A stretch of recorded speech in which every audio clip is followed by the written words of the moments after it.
I'm running away from my fiancé and our future together because I'm child-free, and I think he was trying to get me pregnant. Posted by you/child-free runaway. I, 26F, have always known I didn't want kids. From a young age, even when adults asked me how many kids I wanted, my answer was always none. I didn't even know what child-free meant, but I always was.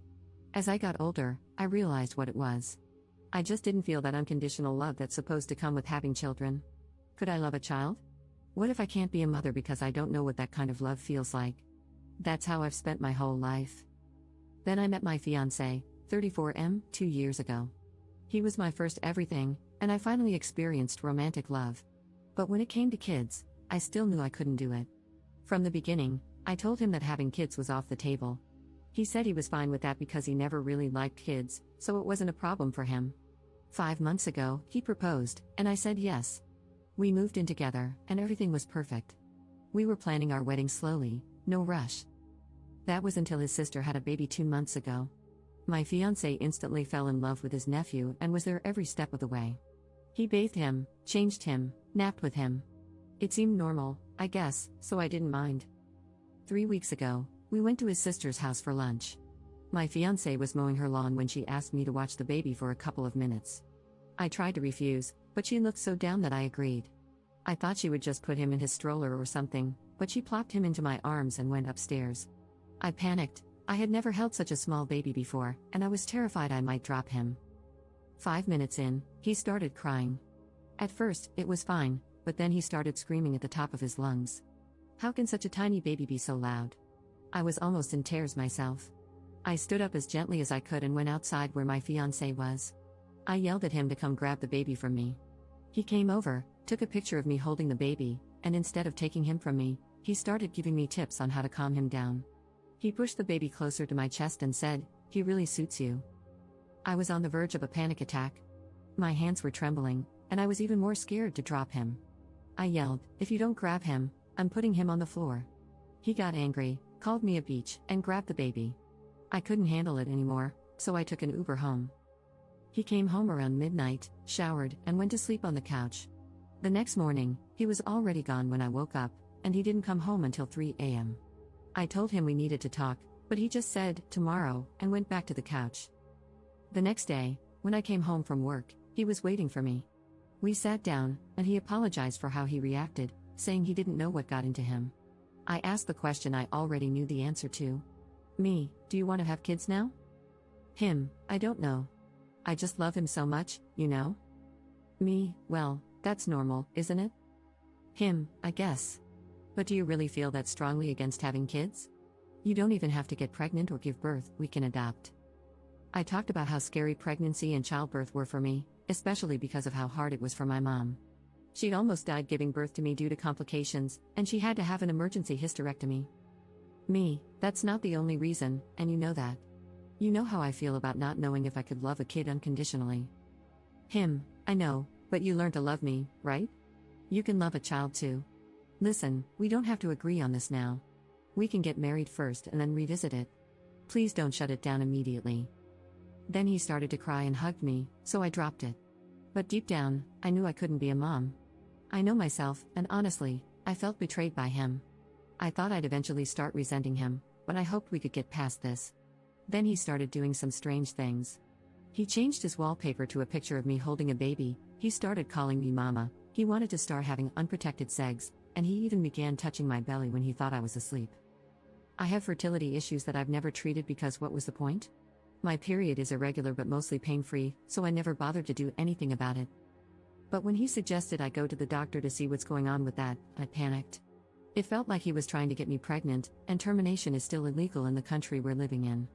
So I left. I told him my mom fell in the shower and broke her leg, a lie, and that I wanted to stay with her for a couple of days to make sure she was okay. He said that was fine, and I waited for him to go to work. Then I grabbed important documents, some clothes, sentimental things, my dog, and I left. I don't know if what I did was right. I'm starting to doubt myself. Maybe he just wanted me to be healthy. Maybe he was just cuddling me or just liked that picture. But I can't shake the feeling that something was wrong. He hasn't realized that I left for good. He just questioned why I took the dog, jokingly. I didn't tell anyone, I just told my mom I missed her. Maybe I should go back and pretend everything's okay, But something about him feels off now, and I just don't know it anymore. I'm sorry if this is all over the place and extremely long. I just can't talk to anyone about this, and it's eating me alive. I probably left some things out of context, so sorry about that too. Relevant comments. Commenter. I'm so glad you did this. The number of stories on subs like this of, mostly, women who ignore signs like this and end up in extremely dangerous situations with even less ability to escape is very depressing. This guy is very selfish, and he clearly had no intention of loving the person you are. He loved the version of you that he was going to force you to be, including being a mother. At some point, he is going to figure out that you have left, and he is going to do literally anything he can to try to convince you to come back. But any promises he makes, like saying he will be fine with not having kids, are going to be a lie. If you go back, he will either change his mind and try to wear you down until you agree to have kids, or he will hold it against you and use it to guilt trip you anytime there is a disagreement. The key here is to stick to something that he can't argue with. Don't talk about how he made you hold the baby or even the way he tried to gaslight you. If you have to talk to him, just say something like, "You clearly want kids, and I don't, and we should both find people who want the same kind of future." Your goal, if you are talking to him, should not be to get him to understand that he is wrong. He will never do that. He is a narcissistic person. People like him are genuinely not capable of accepting fault. Your goal is to get him to move on so he doesn't become a stalker or something. Ops response. Luckily, he has never been to my home country. He has a super demanding job, so he doesn't even take vacations, making it nearly impossible for him to find me. Even if he tries, I'm not even in the capital or near it. Update 10 days later. So, I'm going to try to make this as chronologically accurate and concise as possible. If something is unclear, I'll clarify in the comments. The first thing I did after my last post was get a blood pregnancy test. It was negative. That night, I also spoke to my mom. I wasn't comfortable sharing every single detail, so I left some things out, but she told me she supports me and that I can stay with her for as long as I need. I also talked to my sisters. They admitted they never liked the idea of me dating someone so much older, but they didn't want to push me because they know me. If they did, I'd probably get angry, distance myself, and become even more dependent on him. I apologized for overreacting to everything and assured them that they should never hesitate to tell me if something feels weird or wrong. I called my boss and gave him a more family-friendly version of the story. He was absolutely livid, not only with him but also with me for not telling him sooner. He's like my work dad and was the one who requested that I join him. He said he didn't bring me to a foreign country without intending to take care of me.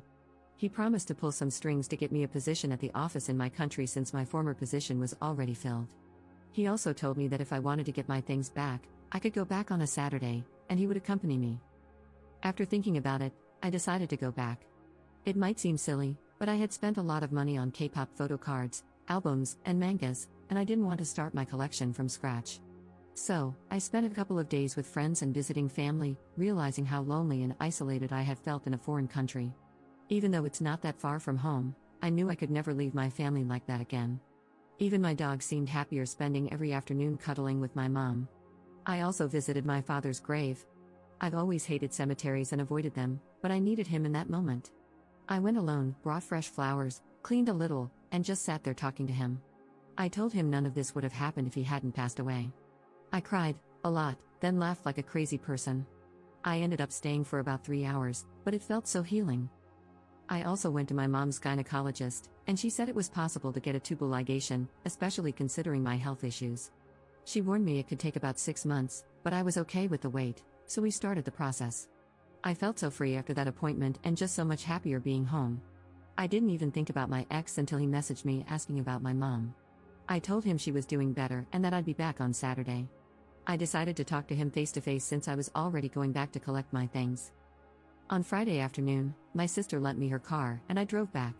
It's almost a 12-hour drive, but with breaks, it took about 14 hours. I went straight to my boss's house, and when I arrived around 9 a.m., he asked me to have breakfast with him and his family. Afterward, he and his son came with me to my ex's house to help pack up my things. I even got some of my favorite plants. They made fun of my taste in music, and we finished in about an hour and a half. Afterward, I went to my ex's sister's house. I needed to know if the whole baby incident had been a setup. I knew she didn't work on Saturdays, so I went into her house. Luckily, she was home and invited me in. We sat in awkward silence for a moment until I asked her, "Did your brother ask you to make me hold the baby?" Her, "What, huh, no, why? What even happened that day?" When I went downstairs, you weren't there, and he said you got sick and had to leave. Me, what did he tell you exactly? Her, he said you had a panic attack because of fertility issues and that holding the baby was triggering. I told him that didn't sound like you, but he said, how are you supposed to know more about my fiancé than I do? Then he left. Me, what the actual hell? Her, yeah, he even said you wanted to babysit and go to the park as a couple with a baby, but I told him he was crazy if he thought I'd let him use my baby like that. He got mad at me and didn't speak to me for a couple of days. Then I laughed and explained what actually happened. She was furious, so mad she started crying. She apologized for leaving me with the baby, and I apologized for saying I was going to put the baby on the floor, and that I wasn't actually going to do that. She said she was genuinely considering going low contact with him because his behavior was creepy, and she feared he might do something to the baby. I decided to tell her I was leaving her brother, and she said she understood. We hugged, and she said she'd miss me. I went back to my boss's house to wait for my ex to get home. I told him to text me when he got off work. I was a nervous wreck. I almost threw up. My boss's wife made me tea and stayed by my side, rubbing my back. I honestly loved that woman, the whole family, really. My boss and his son came with me to his apartment. One thing about my boss, he's a softie, but he's huge. He's 195 centimeters and about 130 kilograms, and his son is basically a carbon copy of him, so I felt pretty safe. When my ex got home, he smiled at me but then saw my boss and his son. He asked me what was going on. Me, I'm breaking up with you. You're clearly going through a baby fever phase, and I don't want any part of that. Him, what do you mean, breaking up? We can't break up. We love each other. Me, no, you love the idea of me being pregnant with your child, and that's not going to happen. He tried to hug me, but my boss grabbed his shoulder and said, why don't you sit here with me? Him, I can't lose you, I love you. You're my soulmate. I can't live without you. If you leave me, I'll die. I would rather never have kids than lose you. I'll even get a vasectomy, but please stay. What will our families think? You can't just break off the engagement like this. Me, first of all, this isn't a telenovela, so calm down. Second, I never even told my family we were engaged, and I've already told them we broke up. Him, what about the dog? You can't just take her. Me, what dog? The dog I've had since I was 17? That's my dog, and she barely tolerates you. Trust me, she's much happier with my mom. He started sobbing and tried to speak, but I couldn't understand him. My boss's son couldn't have chosen a worse moment to laugh and ask, you really didn't tell your family? Me, I just never found the right moment, you know? My ex calmed down a little and said he'd never let me go. That he still loved me. I felt a little threatened when he said something like, I'll find you and make you fall in love with me again. I told him, good luck with that, but seriously, we're not in a telenovela. Enough with the drama. I gave him the ring back, and he threw it at me, though it didn't hit me. I said, I hope you find someone who wants kids, but I also hope you get psychological help, and we left. I spent the night at my boss's house, and the next morning, I went back home. I spent the rest of Sunday sleeping because I had a bit of a fever. I helped my mom with her business today, and my therapy session is on the 13th. Due to how things went in the office, I'll start again in March. They kind of fired me, then rehired me. Thank you so much for helping me see how crazy this whole situation was. I feel so happy and so light now. I forgot how much I love having my family around. I probably won't update again unless something crazy happens, but yeah, thank you, people, especially women, of Reddit. Relevant comments. Commenter. I'm curious, is there a legal way to keep an eye on him in his country? Also, is he active on social media and does he tend to share everything, like when he gets up, walks to work, and even picks his nose? His responses are making me a bit uneasy. It seems like he's genuinely clueless about the consequences of his actions and how they've affected you. Ops response. I don't think they can really just watch him without cause, but my boss's wife advised me to go to a police station before leaving the country again to let them know I was leaving willingly, just in case. And no, he doesn't post much on social media, just big events, birthdays, anniversaries, and that kind of stuff. Also, my mom already has security cameras, so I'm feeling confident. I don't think he's just going to drop everything to follow me without even knowing where I am.